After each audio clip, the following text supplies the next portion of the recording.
Alright, welcome to my Megacon Orlando 2023 haul and thoughts. Before I talk about the haul, which I got some stuff, you're going to be disappointed with what I got, but let's first talk about basically the con. This is the first con I've gone to where I've actually drove there. Yes, I drove there. It took me a bit of a while, but I did get there. I had to make a couple bathroom breaks, but got there. I left my house at 9 o'clock. I got there a little after 11. But big problem was basically when I got there, here's the thing. Got through the parking thing, no problem. Took me a bit to get into my parking spot because I had to basically straighten the car out. And once I got my stuff out, of course my backpack was really heavy. Went inside, ticket, not much issue. It was really quick. I was shocked the fact how quick it was. Once I got inside, I just sped my way to the voice actors area, and I spent most of the con there, seems like. Yep, by the time I finally did some shopping, I was only to purchase maybe from a couple of the booths. Out of all the ones they had there, didn't purchase a t-shirt, didn't purchase a light novel manga, purchased a few graphic novels, a figure. I'll show you what are. When it comes to the shopping portion, that was the most disappointing thing about the thing. Yeah, and also because I spent a long time standing in these lines for a couple of my favorite voice actors, for Lucy and Colleen. Long lines. Like Brandon Knickerbocker, first one I went to, had zero problem getting to her. A little bit of line for Sunday, not bad. Lucy was actually a while. The longest I had to sit through a line was for Colleen. First, basically, she's going to have lunch, so I went to lunch myself. Came back with my comic creators. I'll talk which. Now, those ones I missed, or some of them were just not there. Let's see. I know the Q-Burs were there. I did see one of them. I did get a chance to talk to one of them. Ben Percy, second year in a row. Go to his table, and he was not there by the time I got there. Yeah, second year in a row, Ben. What's up with that? I don't know. Don Nicotis was there, but I didn't see him. Clayton Crane, didn't see him. Gary Duggan, I didn't see him there. Jeff Johns, didn't know this. Apparently, he was going to be there for an hour, and he only had to get a ticket. Yeah, I thought that was so disappointing. Joe Quesada was there. Yes.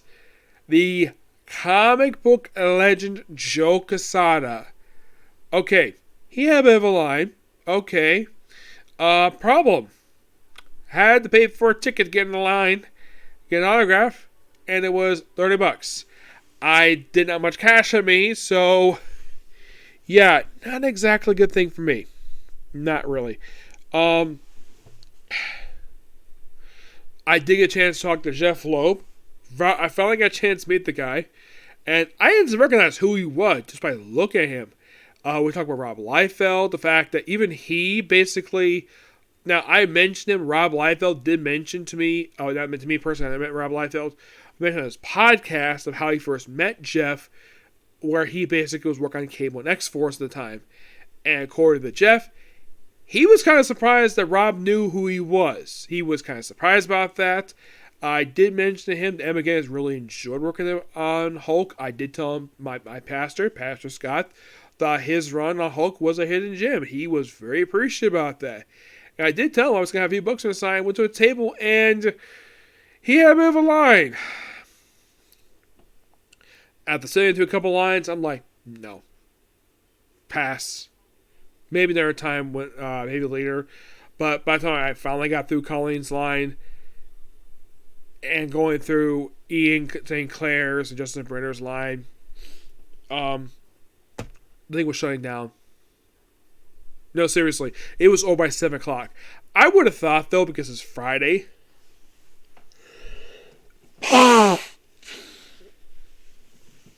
They would have, add a bit longer. Nope. Wrap up at 7 o'clock. I don't know why, but they did. So, When it comes to our got portion, I was pretty satisfied with it somewhat. It's the shop part. With the shopping part, was very disappointed with that. All right, let's talk about what I got here. First up, one of my 2 purchases. Oh, actually 3. I did purchase something else, but items. 2 times I got a purchase because my card decided to stop working at that point in time. Yes, my card just stopped working after I made this purchase. Purchase this thing right here. It stopped working. I don't know why it stopped working, but it did. What is this, you might ask? A figure of Shudo from My Hero Academia. Yep. One of those figures I didn't have. I did have Red Riot. I had Deku. I had a good chunk of the My Hero Academia cast. But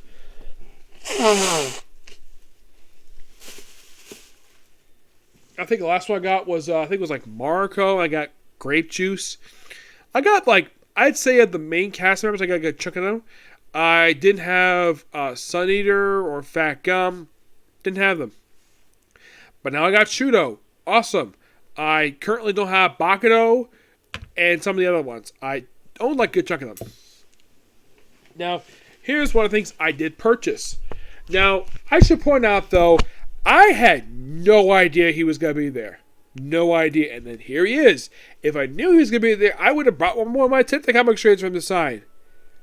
Who was it? Period Tomasi. What did I purchase from Tomasi? The script for Batman and Robin, Robin Rises Alpha. Yes. The one shot he did with one of the co-creators of Damian Wayne, Adam Kubert. And he wrote in there, to next, yeah, I got them. Yeah. Only cost like $15 the thing. In case you're curious about the figure, that was $32. But very interesting to have this. My mom thought it was quite interesting. In fact, I got this thing. Alright. DVDs that got signed, which were not many. I got 3 of them signed. One of them I didn't necessarily, I wasn't let's say unhappy I didn't get a chance to sign it, but it was Christopher Sabat. I also brought some of Abby Trott to sign. It was getting kind of late. I didn't get a chance to her or Kellen Goff. Those 2, I missed my chance for those 2, so maybe when they're in town again, I might get a chance to see them again. Okay, this one here, if you notice the darker ink, that was signed by Lucy Christian. Yep. She agreed. This one basically was something she can't see very much because she probably still have My Hero, One Piece, but not really Arya. Even Leah Clark basically was kind of surprised to see this thing. Was kind of surprised to see it come through. This one here, I got signed by Brandon Knickerbocker, aka Rem. Oh, fun fact, I have a t-shirt with this same picture on it. Excuse me. As for everybody else, who was there? Sunny, Sunrat, Contact Beard. Oh, there was actually one more. Yeah, here we go. Yeah, there's one more. This one got signed by Deku's voice actor, Justin Brenner. That's his signature right there. Yep. Alright, this one got signed by 3 people, which I think is the most I had signed probably in a while. I think the last time I had this many signed one part, I think it was during Show Expo, where I had this one here signed by, I think it was Chris George, Austin Tyndall, and Kyle Phillips. They all signed this one. This one, Colin Beard, Sonia Surratt, and Ian St. Clair all signed this. Colleen's is in the middle. This is actually Sonia Surratt's with the Usopp picture. And the one above Brooks' head was my Brooks voice actor. Yeah, he was actually very happy. I told him the fact that Brooke was my favorite character from that series because I love Brooke. Apparently, also, he was actually quite shocked. He's like, get out of here. When I told him that it's also Oda's favorite character to draw. And also, he's a fan of his voice actor. And he's like, that makes total sense. He's a really good singer. Yep. Of course, he also has table, pictures, various anime he was in. He had his character from Fire Force. I think his name was not Vulcan. I think it was not Joker. I don't remember his name. I think it was Victor, I think his name was. He has character from Trying to think, what was it? It was he had a character from Fruit Basket. I don't watch Fruit Basket. I told him this. I'm not really interested in Fruit Basket, and I also told him this. I did not think it's anybody who liked it or was in it. I'm just not interested. He was okay with that. Yeah, he was okay. It was not for me. I'm not interested in Fruit Basket at all. Nope, not interested. In the case of Sonny Surratt, he was pretty nice to talk to. Bray Knickerbocker, I brought she along with Colleen, brought lists of my favorite characters they voiced. Brianna was very happy to receive hers from me. Colleen was also happy too. Let's see. Colleen, now in the case of Lucy, she was very happy people I met. A lot of people I met. Like, she was especially happy I got a chance to meet Monica Rial, Elizabeth Maxwell, and she didn't exactly know who. She was actually quite shocked the fact I met two people from Ruby. Yeah, she was very surprised about that. Colleen, great person to talk to. I'll talk to her more, but not much time, but I was happy I got a chance to meet these people.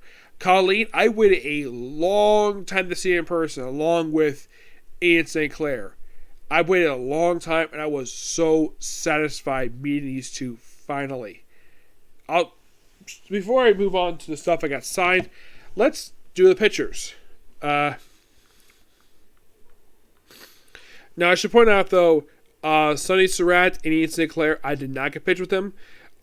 Money. That was mainly the reason for it. Here's me with the lovely Brianna Knickerbocker. Oh, and here's a little fun fact for you about Brianna. I look up how old she is. She's 40. I'm like, you're thinking, really? She's 40 years old and she looks that good? Yeah. And in case you're curious, she is roughly about 5 years older than I am. Yeah, here's me and Lucy. Yeah, we got several pictures. She was so happy it brought Chaku back. Yeah, they kept moving her around. Now, this one here is hilarious. Yeah, she was so happy. Oh, so cute. And then here's me and Colleen. Yes. I'm like so satisfied with my favorite voice actor. And yes, as you can tell, I'm taller than Colleen, Brianna, and Lucy. Yep. And then here's the only one I got to take a picture with. Justin Brenner. Yep. Justin Brenner. Yeah. Very awesome. I got a chance to meet these people.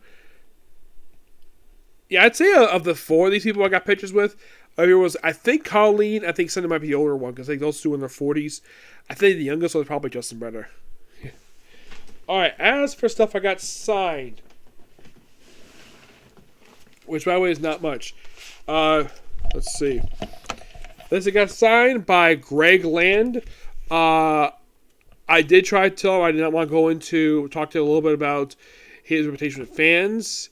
The fact I mentioned this to him that he was nowhere to be a tracer. I did tell him that I love the story of the symbiote Spider-Man, which there he is, Greg Land. Yes, the tracer.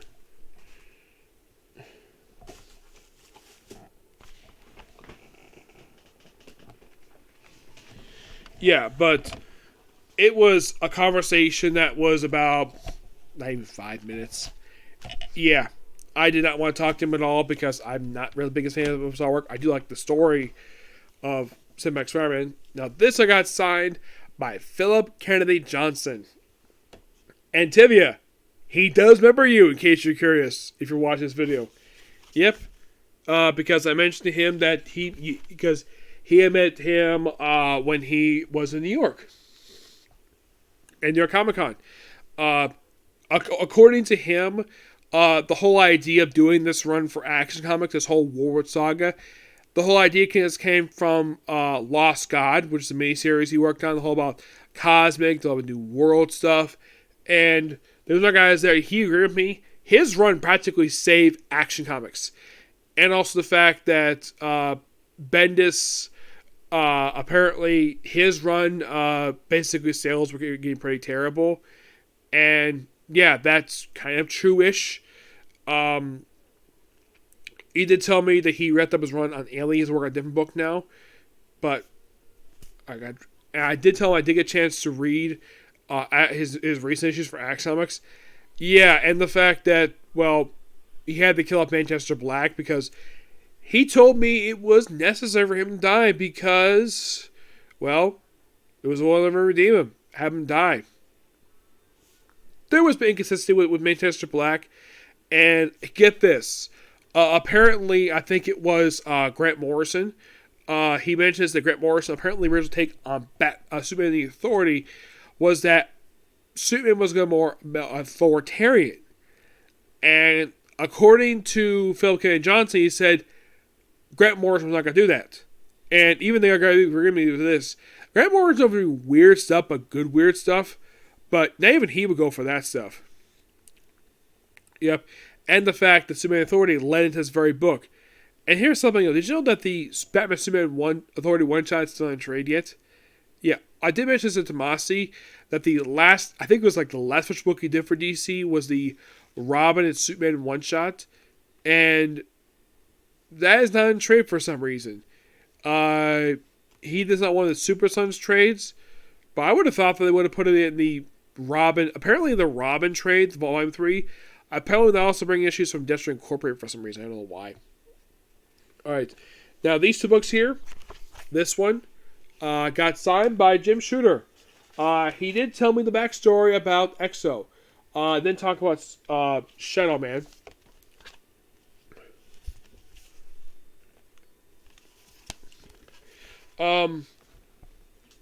He has very interesting stories to tell me. The fact that in the case of Exo, this whole look is actually an anagram about 6 different people's ideas for Exo. Of course, I did bring up to him about the fact that in this book, and I think he does remember this, where when the armor comes off, it's like basically the shoulder pads and helmets. In the reboot continuity, he turns into a ball, but he wasn't going to pay attention to that part, well, because he wasn't working them at that point. But he also told me this, that how he got his hands on the Golgi characters. According to what I heard, he bought an auction. He says that's actually not true at all. He did not purchase an auction.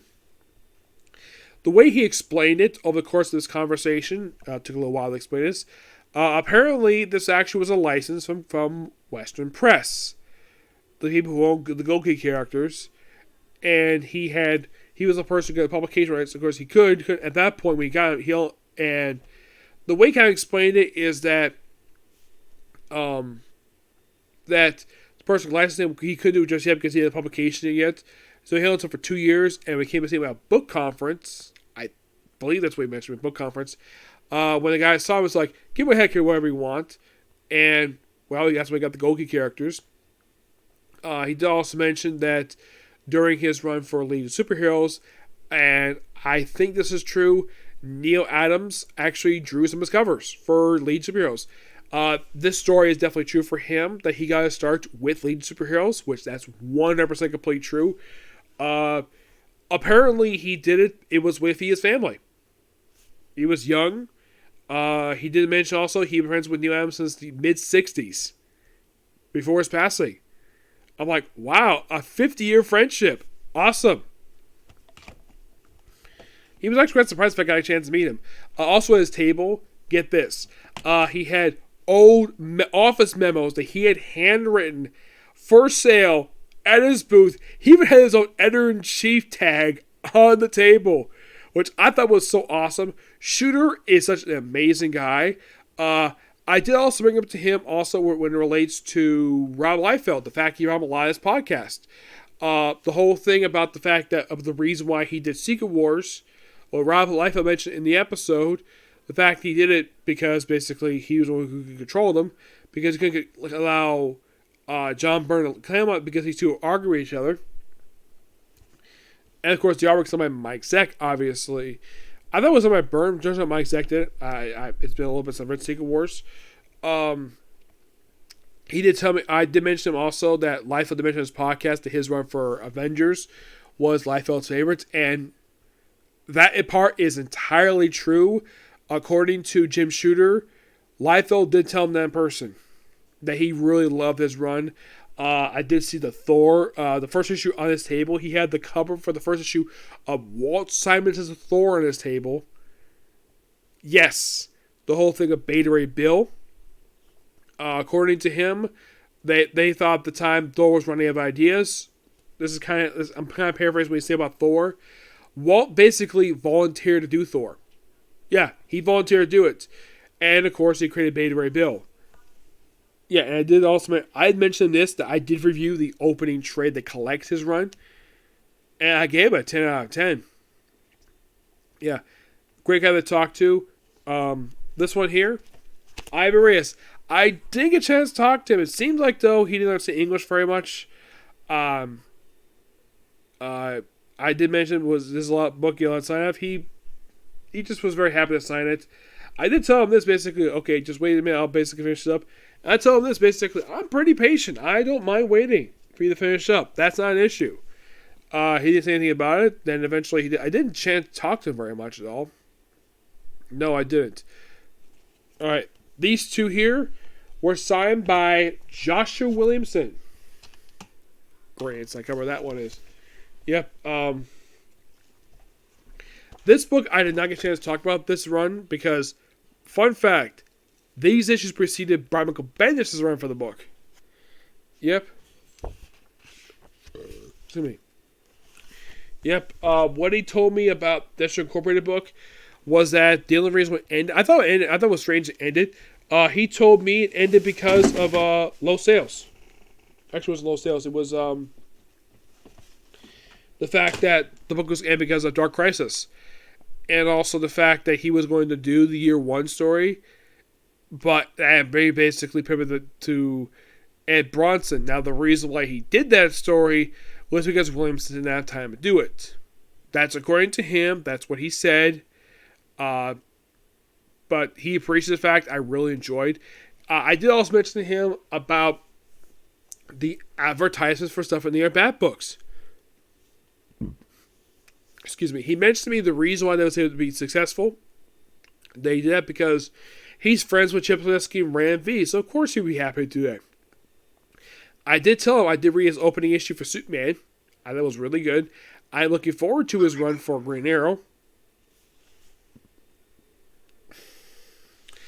And so, that's the talk about him, but he's another guy. Great guy to talk to. Shooter, basically, if I ever attend to a podcast, like host somebody, Shooter would definitely somebody basically, because he has a lot of stories to tell, because he is such an interesting guy to listen to. Now, these next 4 books, last thing to talk about here, are books I purchased. Now, I was not purchased with my credit card, so I basically purchased with cash I had on me. And I got 4 trades here. The 4 trades I got were the 2 volumes of Exiles Volume 3. This was the South Ahmad run. Yeah, as a matter of fact, one of the very few books by him I did not get a chance to do. And the other 2 books are Immortal Hulk Volume 11 Apocryphilia. Yes, I got my hands on this book for about $20. And finally, a book that I don't think I'm going to talk about before that I could think of. Typhoid Mary. Yep. But in the case, like I mentioned, the Argot portion, that was probably, in my opinion, the best part of the con.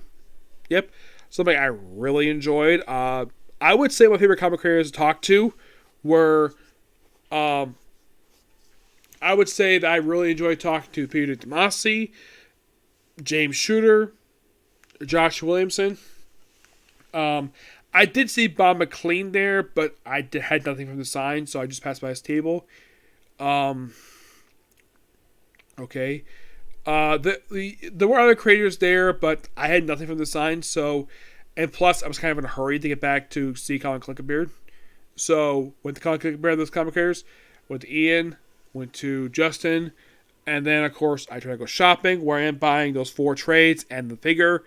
And that's all I could purchase. And apparently, when I was also really thirsty when I left the con, so I tried to purchase a drink, but the people were closed. Damn it. So I went outside afterwards. I basically, show's over. I got some stuff, not much. So went outside, went straight to my car. Got into my car. Also, my battery on my phone was really low. I think it was about 30%, I think it was. Yeah, 30%. So I had decided to find someplace to eat for dinner. The Wi-Fi was not working. So I decided to just kind of turn on the Wi-Fi. Try to turn on directions, but didn't exactly work. So I just went outside and I tried to turn on YouTube. I had virtual Wi-Fi in that parking lot, so went out with Chick-fil-A, got some meat, and then eventually was able to get my GPS working and trying some podcasts. Drove home, got home no problem. I was actually on the way up. It was an hour and 41 minutes. On the way back, it was an hour and 27 minutes. I thought that was kind of weird. Yes. You might think, did I have a good time there? Mostly, yes. But, it's getting kind of late right now. So, I was going to do a couple more videos, but it's just late. So, I'll basically discuss videos tomorrow, basically. So, in case you're curious, there'll be no comm writer, no interviews right now, because this is the only video I could do right now because it's going to have late. So, I'll see you tomorrow for comm writer, Trigon Stampede, Case Closed, Free Revolution, and a couple comic corners. Basically I'd say maybe about 8 videos, because Case Closed and Dragon Stampede got 2 episodes. Okay? Next video. Bye.